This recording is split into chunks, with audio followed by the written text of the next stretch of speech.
Hi viewers, very good morning. இது private செல்ஸில் உங்கள் drama எப்பளுடன் உங்கள்கிட்ட இணைந்திருப்பது. நம்ம வீடியோ போட்டு இப்போ ரொம்ப நாள் ஆயிடுச்சு, 1 month ஆகிடுச்சு ஆக்சுவலாக. இன்றைக்கி நம்ம என்ன பார்க்க போகிறோம் அப்படின்னா, ஒரு வாழ்க்கைக்கு தேவையான ஒரு சின்ன கதை தான், 5 நிமிட கதை தாங்க. என்ன அப்படின்னு பார்த்தீங்கன்னா, ஒரு பெரிய ராஜா இருந்தாராம்.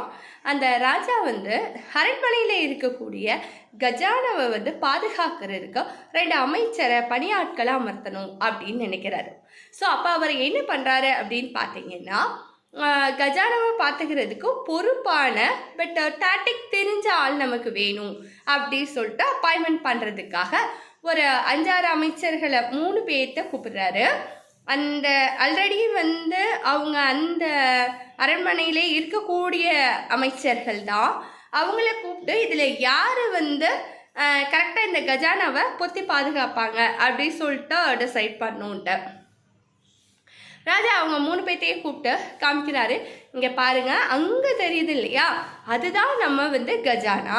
நம்ம அரண்மனையில் இருக்கக்கூடிய எல்லா செல்வங்களையும் நாம் அதில் தான் வச்சுருக்கோம், அதை பாதுகாக்கணும் அப்படின்னு சொல்கிறாருங்க. அப்போ ஒருத்தர் அதில் என்ன நினைக்கிறாரு, இவ்வளோ பெரிய கதவு இருக்குது, ஆனால் சாவி எப்படி செஞ்சால் கரெக்டாக இருக்கும், அதாவது அதை உடைக்கிறதுக்கு சாவி நம்ம எப்படி செய்யலாம் அப்படி சொல்லிட்டு அவரை யோசிக்கிறார். இன்னொருத்தர் இவ்வளோ பெரிய கதவு தான், எப்படி உடைக்கிறாங்க கதவை, சாவி போடணுன்ற அவசியம் இல்லை. ராஜா சொல்கிறாரு. ஸோ அவர் அப்பாயின்மெண்ட் பண்ணுறதுக்கு முன்னாடியே அதை உடைச்சி அங்கே இருக்கக்கூடிய எல்லாத்தையும் நம்ம திருடிடணும் அப்படி சொல்லிட்டு நினைக்கிறாருங்க. நீங்கள் வேணா பக்கத்தில் போய் பாருங்க அப்படின்றாரு. இல்லை ராஜா, தூரத்துல இருந்து பார்க்குறப்பயே அதோட வியூ எங்களுக்கு தெரியுது அப்படி சொல்லிட்டு அவங்க 2 பேருமே சொல்கிறாங்க.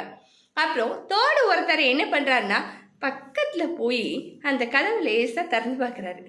ஆக்சுவலாக அந்த கதவு ஓப்பனில் தான் இருக்குது. ஓப்பனில் இருக்குன்றதே அந்த 2 பேருக்குமே தெரியல. ஒருத்தர் இந்த கதவுக்கு ஏற்ற மாதிரி சாவி, திருட்டு சாவி எப்படி செய்யலான்னு பார்க்குறாரு. இன்னொருத்தர் யாரை கூட்டு எப்படி சுத்தியல் வச்சு உடைக்கலாம், அப்போ சுத்தியல் இந்த சைஸுக்கு நம்ம ஆர்டர் பண்ணோம் அப்படின்னு சொல்லிட்டு பார்க்குறாங்க. ஆக்சுவலாக அந்த கஜானாவோட கதவு திறந்து தாங்க இருக்கு. இதுதாங்க நம்ம வாழ்க்கைக்கு தேவையான ஒரு பாடம். அதாவது ஒரு பிரச்சனையை நம்ம தூரத்துல இருந்து பார்க்குறப்ப அது நமக்கு பெரிய ப்ராப்ளமாக தெரியும். அதை பக்கத்தில் போய் பாருங்களேன், கண்டிப்பாக இதுதானா, இவ்வளோதானா, விஷயமே இல்லையே, இதுக்காக நம்ம இவ்வளோ கஷ்டப்பட்டோம் அப்படின்னு நமக்கு தோணுங்க. ஸோ அந்த 3 அமைச்சர்கள் நான் சொன்னது என்னென்னா, நம்மளுடைய மனநிலை. அதாவது ஒரு ப்ராப்ளத்தை நம்ம டேக்கிள் பண்ணக்கூடிய விஷயங்கள், பிரச்சனை என்னமோ ஒன்றா தான் இருக்கும், ஆனால் சொல்யூஷன் அதுக்கு நிறைய சொல்யூஷன் இருக்கும். ஒரு கதவை திறக்கிறதுக்கு 3 வழிகள் இருக்குது. ஒன்று சாவி போட்டு கதவை திறக்கலாம், இன்னொன்று சுத்தியல் வச்சு அடித்து திறக்கலாம், இன்னொன்று பக்கத்தில் போய் ஓப்பன் பண்ணி பார்த்தா தான் தெரியும் அந்த கதவை திறக்க முடியுமா முடியாதா, திறந்திருக்கா இல்லையா அப்படின்றதே. ஸோ ஒரு ப்ராப்ளத்தை நம்ம ஃபேஸ் பண்ணக்கூடிய அந்த விதங்கள் தான் வேறு வேறு. பிரச்சனைன்றது ஒரே பிரச்சனை தான்.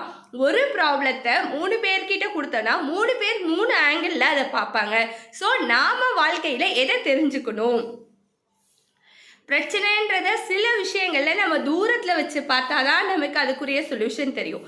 சில நேரங்களில் பிரச்சனையை பக்கத்தில் போய் அணுகி பார்த்தா தான் எவ்வளோ ஈஸி ஹவு டு டேக்கிள் அப்படின்றதே நமக்கு தெரியும். சரிங்களா?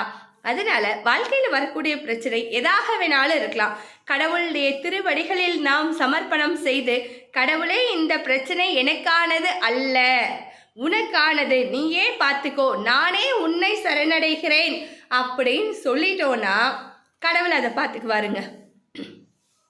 நல்லதோ கெட்டதோ வாழ்க்கையில் நல்லவங்களோட பழகணும்னா நாம் எப்படி இருக்கலாம், நல்லவர்களோடு பழகி பார்த்தா தான் நமக்கு தெரியும். கெட்டவர்களோட பழகிறப்ப எப்படிலாம் இருக்கக்கூடாதுன்னு தெரியும். அதனால 2 பேருமே நமக்கு வாழ்க்கையில் வேணும் தாங்க. எப்படி வாழணுன்றதை விட எப்படிலாம் வாழக்கூடாதுன்னு நமக்கு தெரிஞ்சிச்சுன்னா கண்டிப்பாக நமக்கு அது ரொம்ப ஈஸியாக இருக்குங்க. ஸோ பை வியூவர்ஸ், இது பிரைம் எக்ஸலன்ஸின் உங்கள் ரமா உங்களுடன் இணைந்திருப்பது. Have a nice day. Bye.